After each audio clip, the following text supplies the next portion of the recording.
देखिएगा आज हम आर्टिकल कर रहे हैं अपना 2.17 आर्टिकल है जिसका नाम है हैवीसाइड एक्सपेंशन फार्मूला। ये हैवीसाइड एक्सपेंशन फार्मूला आपके पार्शियल फ्रैक्शन का जो मेथड्स आप अप्लाई कर रहे थे लाप्लास इन्वर्स निकालने के लिए, उसका ये ऑप्शनल मेथड है। लेकिन इस मेथड को आप तभी अटैम्प्ट करेंगे जब आपसे इस मेथड को कहा जाएगा करने के लिए, क्योंकि ये क्वेश्चन को छोटा नहीं करता है, उस क्वेश्चन को बड़ा कर देता है जिसमें टाइम जो है वो ज़्यादा लगता है। ठीक है ना। अब देखिएगा यहाँ पर let F P and G P are polynomials of P.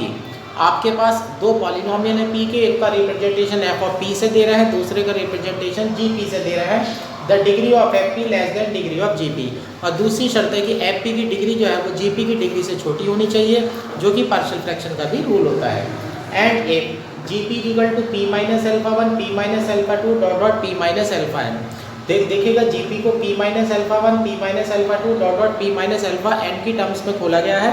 तो यानी कि जब आप जीपी को 0 रखेंगे तो alpha one alpha two dot dot alpha N इसके रूट्स आ जाएंगे। ठीक है ना। तो यानी कि आपका जो जीपी है उसके रूट्स है alpha one alpha two dot dot alpha N. और यहाँ पर ये शर्त है कि ये रूट जो है वो डिस्टिंक्ट होने चाहिए, कोई रूट रिपीट नहीं होना चाहिए। अगर रूट रिपीट होता है तो ये फार्मूला आपका अप्लाई नहीं होगा। ठीक है।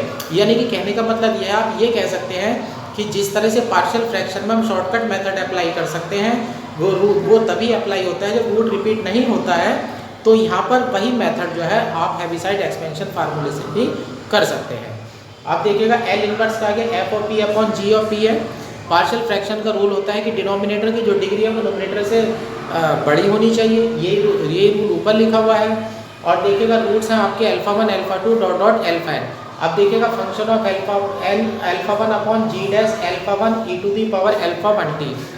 अब लिखने का तरीका क्या है, जैसे पहला आपका रूट एल्फा वन है तो ई टू दी पावर में रूट डाल दीजिएगा, इनटू में टी डाल दीजिएगा, फंक्शन के आगे रूट लिख दीजिएगा और जी का जो डिफरेंशिएशन होगा उसमें रूट रख दीजिएगा, प्लस ऐसे ही एल्फा टू के साथ करिएगा। Function of alpha two upon G dash alpha two E to the power alpha two T plus dot dot function of alpha N upon G dash alpha N E to the power alpha N T. यानी कि जितने भी आपके जी P equal to 0 के root हैं, जितने भी आपके जी पी इक्वल टू 0 के रूट हैं, उन रूट्स के लिए आप क्या करिएगा, फंक्शन में रूट डालते चले जाइएगा, अपॉन डिनोमिनेटर में जी डैश में रूट डालते चले जाइएगा और ई टू दी पावर में रूट इंटू टी लिखते चले जाइएगा और ये आपका लाप्लास इनवर्स तैयार हो जाता है। ठीक है। अब ये आइए अब इसको वेरीफाई करते हैं, प्रूफ। अब जो हमारा function of P F of P है, ये F of P upon G of P. F of P की जो वैल्यू है G F of P upon G P है, जी पी की वैल्यू हमारी ये पड़ी हुई है, तो ये हो जाता है function of P upon P minus alpha one P minus alpha two up to P minus alpha N. अब यहाँ पर आप पार्शियल मेथड का रूल लगा दीजिएगा, तो यह आपका हो जाएगा F of P upon G P equal to ऐसे कर दीजिएगा A one upon P minus alpha one A two upon P minus alpha two plus dot dot A N upon P minus alpha N. अब देखिएगा ये equation number 1 आ गई है। इसमें हमें पार्शियल फ्रैक्शन की तरह से ही कांस्टेंट की वैल्यू को ला करके वापस रखना है, जिससे कि लाप्लास इन्वर्स जो है वो लिया जा सके। ठीक है। अब लेकिन यहाँ पर मेथड अलग है। अब यहाँ पर हम एलसीएम लेते हैं तो ये हो जाएगा, यहाँ पर हम एलसीएम लेने जा रहे हैं। अब समीशन हो जाएगा। अब इक्वेशन नंबर 1 है, इस इक्वेशन नंबर 1 को आप ऐसे भी लिख सकते हैं F P upon G P equal to summation डाल दीजिएगा, यहाँ ए आर डाल दीजिएगा, यहाँ डाल दीजिएगा पी माइनस एल्फा आर डाल दीजिएगा और यहाँ डाल दीजिएगा summation R equal to 1 to n। अब ये यहाँ पर जो है नोटेशन हो जाती है। अब ऊपर वाली इक्वेशन नंबर जो 1 है उसको हमने समीशन की नोटेशन में लिख दिया है। अब यहाँ से हम कांस्टेंट ए आर की वैल्यू निकालेंगे और आर इक्वल टू 1 2 3 रख करके हमारा A one A two dot dot A N की वैल्यू जो है वो तैयार हो जाएगी। अब हम इसका रूट्स निकालने चलते हैं। अब हम इसका रूट्स निकालने जा रहे हैं। रूट्स निकालने के लिए आप मेथड अप्लाई करिएगा। आप सपोज करिएगा ए आर की वैल्यू निकालने वाले हैं, तो ए आर की वैल्यू निकालने वाले हैं आप, तो आप यहाँ पर पी माइनस एल्फा से मल्टीप्लाई करिएगा, multiply with P minus alpha R and take limit p tends to alpha. ठीक है। अब यहाँ पर आप ए आर की वैल्यू निकालने जा रहे हैं। ए आर के डिनोमिनेटर में जो फैक्टर पड़ा हुआ है वो पी माइनस एल्फा आर है। आप पूरी इक्वेशन को पी माइनस एल्फा आर से मल्टीप्लाई कर देते हैं। इक्वेशन नंबर 1 को पी माइनस एल्फा आर से मल्टीप्लाई कर देते हैं, लिमिट ले लेते हैं आप पी टेंस टू एल्फा। अब होगा क्या, जब इस वाली इक्वेशन में मल्टीप्लाई हो जाएगी तो यहाँ पर लेफ्ट हैंड साइड में आपका हो जाएगा, लिमिट ले लेते हैं, limit p tends to alpha R function of p upon G T. अब देखिएगा यहाँ क्या होता है, a1 के साथ p minus alpha R multiply में आएगा, a2 के साथ p minus alpha R multiply में आएगा। जितनी भी टर्म्स होंगी सब में p minus alpha R multiply में पड़ा होगा। और आपने limit p tends to alpha R लगाई है तो वो टर्म जीरो में चली जाएगी और जीरो से मल्टीप्लाई करके सारी टर्म जो है वो जीरो में हो जाएंगी। लेकिन एक टर्म आप उस कंडीशन के बारे में सोचिएगा जहाँ पर पड़ा होगा A R upon P minus alpha R. A R upon P minus alpha R पड़ा होगा तो वहाँ पर पी माइनस एल्फा आर से जब आप मल्टीप्लाई करेंगे तो P minus alpha R denominator का कट चुका होगा, तो अब आपके पास बचेगा ए आर। ठीक है, वहाँ लिमिट की कोई ज़रूरत है ही नहीं क्योंकि वहाँ से पी हट चुका है। तो यहाँ पर वैल्यू हो जाएगी आपकी, यहाँ पर इनटू में वो रह गया बेटा पी माइनस एल्फा आर और इक्वल टू यहाँ हो जाएगा आपका ए आर। मल्टीप्लाई का पी माइनस एल्फा आर रह गया था। अब देखिएगा होता क्या है, ए आर है, एफ ऑफ पी का इससे कोई मतलब नहीं है। यहाँ पर आप लिमिट डायरेक्ट रख सकते हैं, आप इसे लिख सकते हैं A R equal to limit P tends to alpha R function of P अलग कर दीजिएगा और यहाँ लिख दीजिएगा limit P tends to alpha R P minus alpha R upon G की लिख दीजिएगा। अब देखिएगा यहाँ पर लिमिट रखने में कोई प्रॉब्लम नहीं है, लेकिन यहाँ देखिएगा यहाँ वाली जो टर्म है p माइनस एल्फा, जब आप लिमिट रखेंगे तो ये वैल्यू जीरो हो जाएगी gp। अब gp की वैल्यू यहाँ देखिएगा, gp की वैल्यू में यहाँ पर बीच में पड़ा होगा p माइनस एल्फा, तो जब p माइनस एल्फा है p की जगह एल्फा लिमिट रखने जाएंगे तो नोमिनेटर भी जीरो बनेगा, डिनोमिनेटर भी जीरो बनेगा, zero upon zero, that is your indeterminate form. तो अब हम बीएससी पार्ट 1 का या एल हॉस्पिटल रूल अप्लाई करने वाले हैं। तो यहाँ पर जो है ये तो हमारा फंक्शन ऑफ पी आर बन जाता है और यहाँ अप्लाई कर देते हैं limit P tends to alpha R apply कर देते हैं। यहाँ एल हॉस्पिटल रूल लगाते हैं तो पी के रेस्पेक्ट में डिफरेंशिएशन कर रहे हैं, ऊपर 1 हो जाएगा, नीचे हो जाएगा जी डैश पी। अब यहाँ लिख देते हैं बाई एल हॉस्पिटल रूल। अब हमने यहाँ बीएससी पार्ट 1 का एल हॉस्पिटल रूल लगाया, फंक्शन पी का चल रहा है तो ऊपर भी न्यूमरेटर का डिफरेंशिएशन भी पी के रेस्पेक्ट में हुआ है और डिनोमिनेटर जो है उसका डिफरेंशिएशन भी जो है पी के रेस्पेक्ट में हुआ है, तो दोनों का डिफरेंशिएशन पी के रेस्पेक्ट में हो चुका है। अब यहाँ पर आप वैल्यू डाल दीजिएगा तो आपकी ए आर की वैल्यू हो जाती है function of alpha R, sorry यहाँ पे मिसप्रिंट हो गई है, ये function of alpha R upon G dash alpha R है ना। अब ये ए आर की वैल्यू आ गई है, ए आर की वैल्यू उठाइएगा और यहाँ आर की जगह जब 1 डालेंगे तो a1 आ जाएगा, फिर a2 आ जाएगा, डॉट डॉट इक्वेशन नंबर 1 में डाल दीजिएगा। तो यहाँ आ जाता है पुट इन इक्वेशन 1। इक्वेशन 1 में आपका बन जाता है F of T G of T equal to a1 की वैल्यू में हो जाएगा F alpha 1 upon G dash alpha 1 plus a2 की वैल्यू में हो जाएगा f2, यहाँ फैक्टर छूट गया है मेरे से, 1 upon p minus alpha 1 plus next हो जाता है F alpha 2 upon G dash alpha 2 e की power alpha 2t plus dot dot और सबसे लास्ट हो जाता है F alpha n upon G dash alpha n e की पावर एल्फा nt।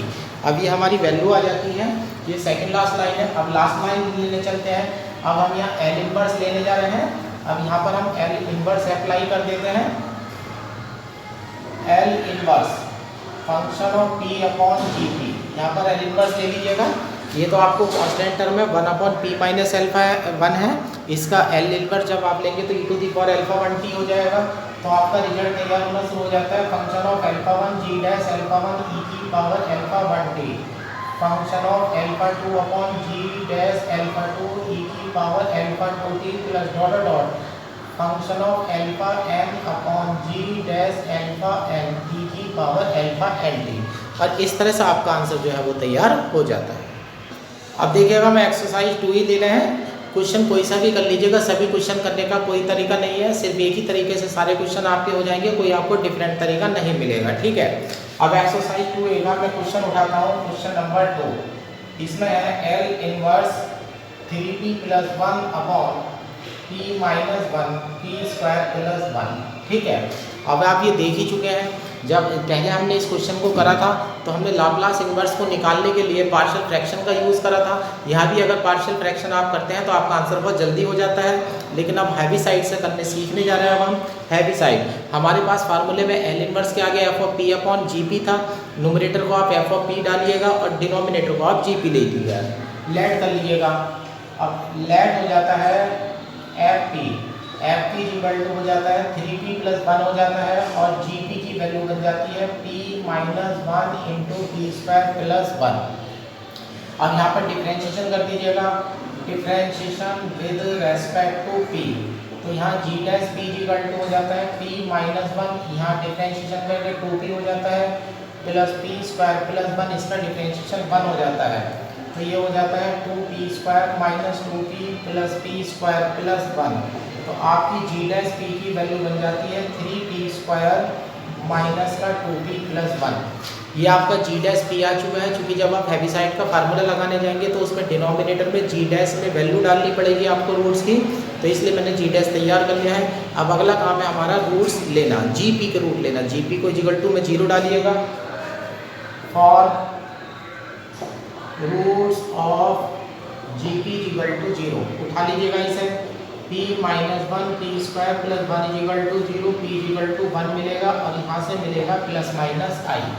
ठीक है, अब ये देखिएगा f p = हमारे 3 रूट आ चुके हैं, 1 आ चुका है, ± i आ चुका है। अब हम हैवी साइड का फार्मूला लगाएंगे, by Heaviside expansion formula. अब हम हैवी साइड का एक्सपेंशन फार्मूला लगाने वाले हैं, L inverse F of P upon G of T equal to, दोबारा सुन लीजिएगा लिखने का तरीका, फंक्शन के आगे एक एक रूट f के आगे रूट डालिएगा, डिनोमिनेटर में g' में रूट डालिएगा और e⁻ में रूट के साथ t डाल दीजिएगा। अब सबसे पहला रूट मेरा यहाँ पर 1 है, तो मैं लिख देता हूँ function of 1 upon g'1 e⁻t plus function of i upon g' e⁻it plus तीसरा रूट है मेरा function of -i upon g' - i e⁻it। L inverse value डालना शुरू करिएगा। f ऑफ p की value 3p + 1 upon p - 1 p² + 1 है। आप देखिएगा f1 लेने चलते हैं, आइएगा f1 मेरे p की जगह 1 डालिएगा तो ऊपर 4 हो जाता है। अब यहाँ देखिएगा g'1 है, g'1, अब g' में आइएगा, आप p की जगह 1 डाल रहे हैं, 3 और 1 4, 4 में से 1 चला जाएगा 2, तो अपॉन में 2 हो जाता है, e⁻t हो जाता है। अब यहाँ देखिएगा f ऑफ i है, f ऑफ i में वैल्यू डालिएगा, ये हो जाता है 3i + 1, 3i + 1 हो जाता है। g' में वैल्यू डालिएगा, अब देखिएगा g' की वैल्यू यहाँ i² रखेंगे तो यहाँ -3 हो जाएगा, i² की वैल्यू -1 हो जाएगी तो यहाँ -3 हो जाएगा और यहाँ +1 है। ठीक है, तो -3 और +1, डिनोमिनेटर में एक -2 आ जाता है, p की जगह i रखेंगे तो यहाँ पर -2i आ जाता है, e⁻it बन जाता है प्लस।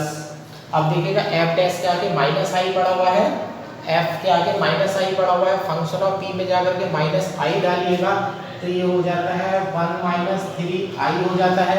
अब g' में आप -i डालिएगा, जब g' में आप -i डालते हैं तो -का² तो प्लस हो जाएगा, लेकिन i² की वैल्यू फिर -1 बनेगी तो यहाँ -3 हो जाएगा, यहाँ +1 हो जाएगा तो यहाँ -2 आ जाता है, -2 आ जाता है और फिर यहाँ -2p है, माइनस प्लस हो जाएगा तो यहाँ पर +2i आ जाता है। ठीक है, अब ये हो जाता है 2e⁻t प्लस ये है 1 + 3i, नीचे से आप 2 कॉमन ले लीजिएगा, माइनस भी कॉमन ले लीजिएगा, ये हो जाता है 1 - i, सॉरी ये 1 + i हो जाता है, ये बन जाता है e⁻it।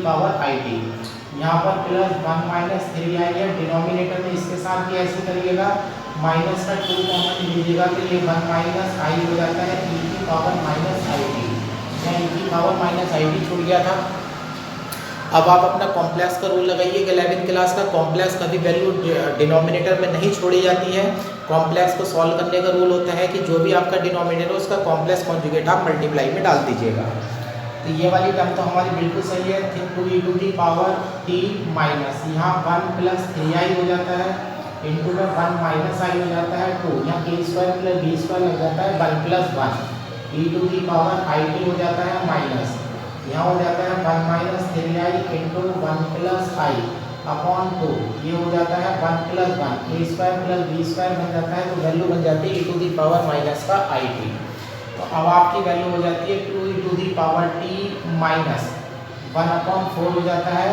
अब आप इसकी मल्टीप्लाई कर लीजिएगा, 1 की मल्टीप्लाई 1 से होगी तो 1 हो जाएगा, जब 1 हो जाता है यहाँ पर माइनस का i आएगा प्लस का 3i आएगा और ये माइनस हो जाएगा, i स्क्वायर की वैल्यू फिर माइनस होगी तो प्लस का 3 हो जाएगा, e power i t minus.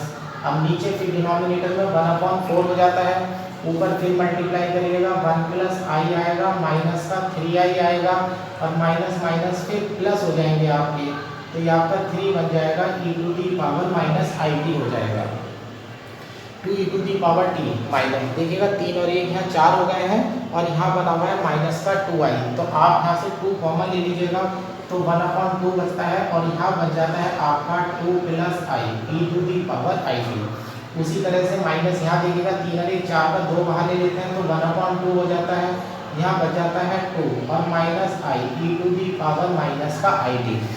अब यहाँ पर बीएससी पार्ट 1 में हमारा फार्मूला था ट्रिग्नोमेट्री में e power i theta plus e power minus i theta 2 cos 2 theta हो जाता है और e power i theta minus e power minus i theta 2i sin theta हो जाता है। अब मैं फार्मूला बीएससी पार्ट 1 का अप्लाई करने जा रहा हूँ, तो ये हो जाता है 2e पावर t माइनस 1/2 यहाँ देखिएगा 2e पावर i t है और यहाँ देखिएगा माइनस का 2e पावर माइनस का i t है, तो यहाँ पर आपको वैल्यू मिल जाती है, यहाँ पर आपकी वैल्यू मिलने जा रही है आपको, ये 2 कॉमन आ जाता है, e पावर i t आ जाता है, e पावर i t आ जाता है, यहाँ भी माइनस का साइन है तो प्लस e पावर माइनस का i t आ जाता है, माइनस दोनों को कॉमन ले लिया गया है।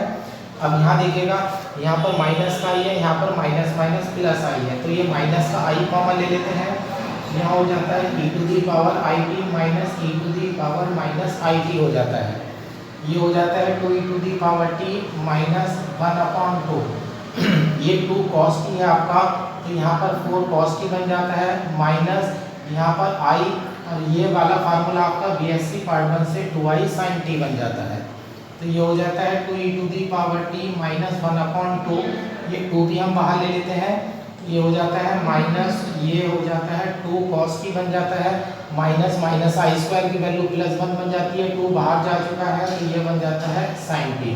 तो हमारा आंसर बनता है 2e power t minus 2 cos t और माइनस का sin t। इस तरह से जो हमारा आंसर है वो तैयार हो जाता है यहाँ पर 2it, यहाँ पर हमारा आंसर जो है वो तैयार हो चुका है 2e पावर t। इस तरह से आपने ये सीखा। इस समय हैवीसाइड एक्सपेंशन फार्मूला किस तरह से काम करता है, इसके एक्सरसाइज का साइज सवाल आप कोई सा मत करिएगा, एग्जाम्पल नंबर 1 और 2 कर लीजिएगा, इतना ही सफिशिएंट है। आज तक एग्जाम में इसका क्वेश्चन नहीं आया है, लेकिन फिर भी सीखनी हर चीज़ चाहिए। अगर मान लीजिएगा नाम से आ गया तो हमें करना जरूरी है, लेकिन ये मेथड आपके क्वेश्चन को लेंथी करता है, तो ज़रूरी है कि ये मेथड आप तभी अटैम्प्ट करेंगे जब आपसे मेथड का नाम लिखा हुआ आएगा, वरना इस क्वेश्चन को हम सिंपल तरीके से पार्शियल फ्रैक्शन से आसानी से कर सकते हैं।